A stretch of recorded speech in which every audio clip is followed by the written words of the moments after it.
औज़ुबिल्लाहि मिनश्शैतानिर्रजीम बिस्मिल्लाहिर्रहमानिर्रहीम। अज़ीज़ तलबा व तालिबात, नहम जमात उर्दू की नई किताब के पहली नज़्म हम के इस लेक्चर में मैं आपको खुशामदीद कहता हूँ।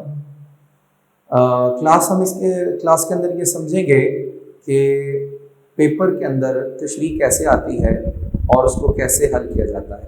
कुछ बुनियादी मालूमात इससे पहले हम करेंगे और उसकी तरफ फिर हम पेपर पैटर्न की तरफ जाएंगे।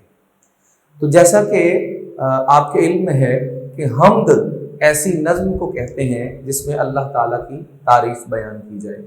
तो नहम जमात की पहली नज़्म हम के शायर मुज़फ़्फ़र वारसी हैं।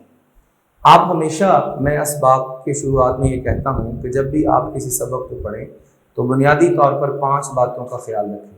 नंबर 1, नज़्म का उन्वान। नंबर 2, शायर का नाम। नंबर 3, उसका माखज़। और नंबर 4, उसकी पैदाइश और वफ़ात, क्योंकि आम तौर पर मारूज़ी सवाल इन 5 चीज़ों में से कोई भी आ सकता है। तो आप ज़रा बोर्ड पर देखिए, ये पहला शेर है, पहला बंद है। ये ज़मीं ये फलक, इनसे आगे तलक, जितनी दुनियाएं हैं सब में तेरी झलक, सबसे लेकिन जुदा ए खुदा ए खुदा। क्लास, हम सबसे पहले मुश्किल अल्फाज के मानी देखेंगे। देखिए, फलक, ये ज़मीं ये फलक, तो फलक से मुराद क्या है? फलक से मुराद आसमान है। उर्दू लुगत में चरख का लफ्ज़ इस्तेमाल किया जाता है। इनसे आगे तलक, तो इस तलक का मतलब तक है। जितनी दुनियाएं हैं यानी जितने जहान हैं सब में तेरी झलक, यहां पर इससे मुराद चमक आबोताब है। सबसे लेकिन जुदा, जुदा अलग।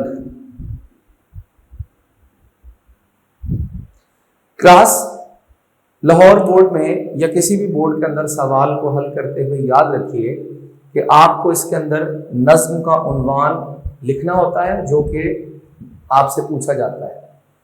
तो नज़्म का उन्वान के बाद राब्ता का निशान हम्द, शायर का नाम मुज़फ़्फ़र वारसी।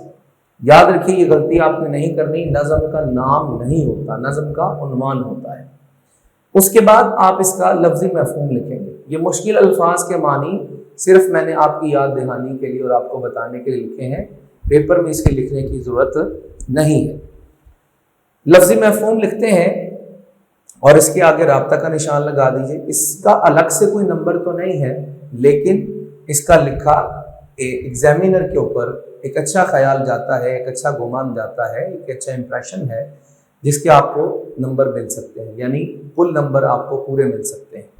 तशरीह के आगे तफसीलिया का निशान लगाते हैं और मैं ये बताता चलूँ कि तफसीलिया के सामने वाले निशान के बजाय उससे अगली लाइन पर लिखना शुरू करते हैं। तशरीह की शुरुआत हमेशा शायर के मुख्तसर से तारुफ से करिए। जैसे कि मैं मुख्तसर से एक तारुफ, एक ऐसा आपके सामने कुछ सतूर में लिखूंगा। आपको चाहिए कि इस नज़्म का कोई भी शेर अगर आपको आ जाए तो आप उसकी तशरीह को थोड़ा तवील करने के लिए बुनियादी से एक तारुफ लिख दीजिए। नंबर 1 बात कि मुज़फ़्फ़र वारसी साहब जो हैं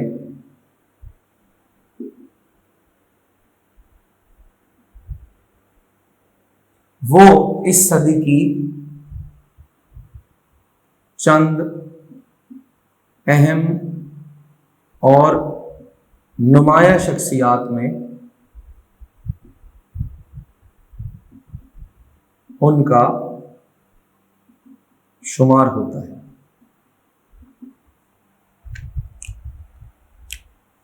असरे हाजिर मौजूदा ज़माने में वो शौरा में एक नुमाया शायर है।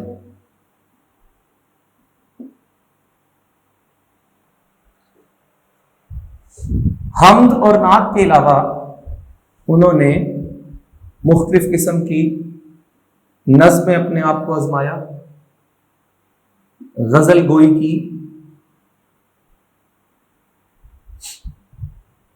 कुछ गीत भी लिखे, लेकिन नात गोई में उन्होंने शोहरत पाई।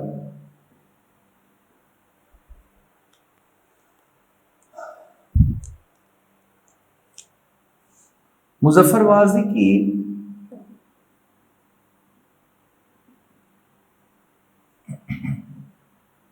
एक उनकी महसूर कुन आवाज है, यानी अगर ये कहा जाए कि अल्लाह ताला ने उनको एक जादुई और असर अंगेज आवाज से नवाजा,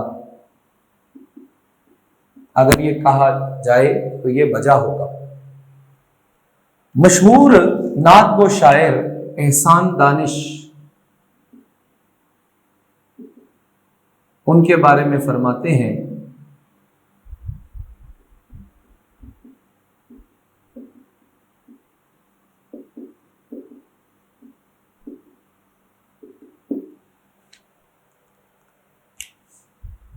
कि अगला जमाना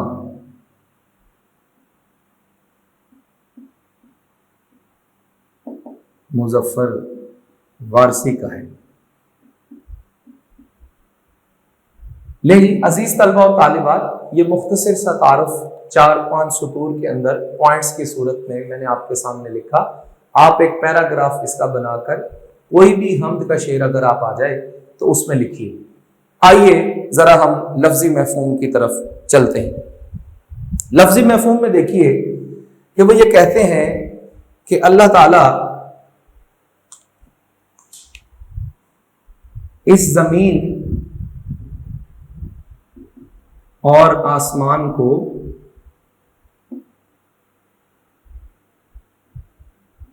और इससे आगे जितने भी जहान हैं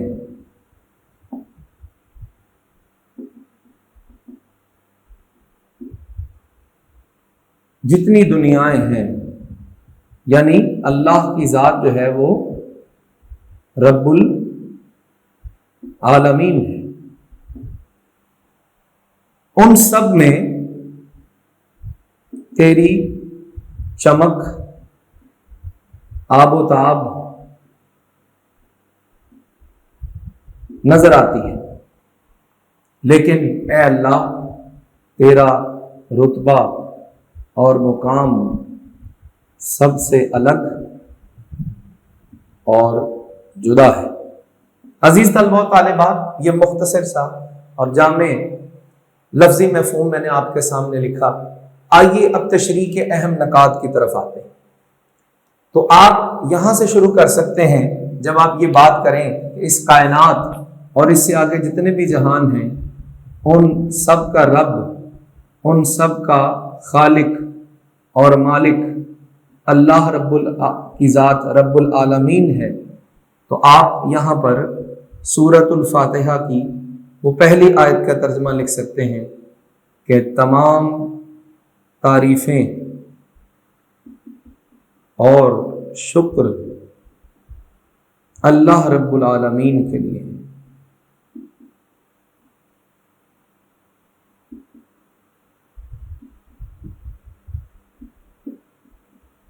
हवाला दीजिए सूरतुल फातिहा आयत नंबर 1।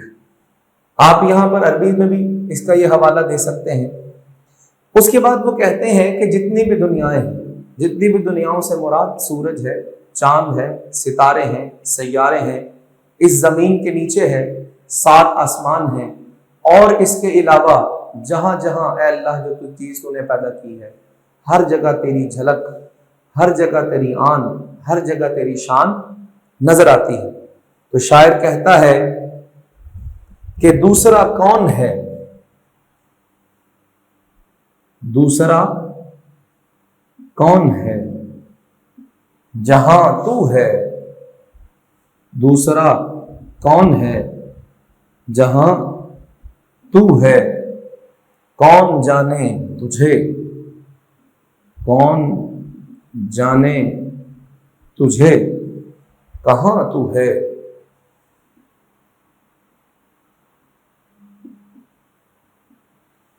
इसके आगे कुछ तफसीलात हम लिखें तो देखते जाएं कि अल्लाह ताला ने इस सारी कायनात को पैदा किया है। अल्लाह ताला इस कायनात का खालिक है, अल्लाह ताला इस कायनात का पालने वाला है। और कुरान मजीद में सूरह आले इमरान में आता है कि इन्ना फी खल्क़िस समावाति वल अर्ज़ वख्तिलाफ़िल लैली वन नहार लिआयातिल लिउलिल अलबाब। बेशक आसमान और ज़मीन की तख्लीक में, दिन और रात के आने और जाने में निशानियां हैं अक्ल वालों के लिए। तो इस पर भी बात की जा सकती है कि अक्ल वालों के लिए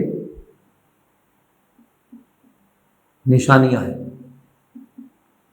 इस कायनात में गौर व फिक्र करें तो अहले अक्ल के लिए निशानियां हैं। इसके बाद आप मुख्तसर सी तफसील के बाद एक और हवाला जाती बात यहां पर लिखिए कि लाख पर्दों में तू है बेपर्दा। लाख पर्दों में तू है बेपर्दा, लाख पर्दों में तू है बेपर्दा, 100 निशानों में बेनिशान तू है। 100 निशानों में 100 निशानों में बेनिशान तू है।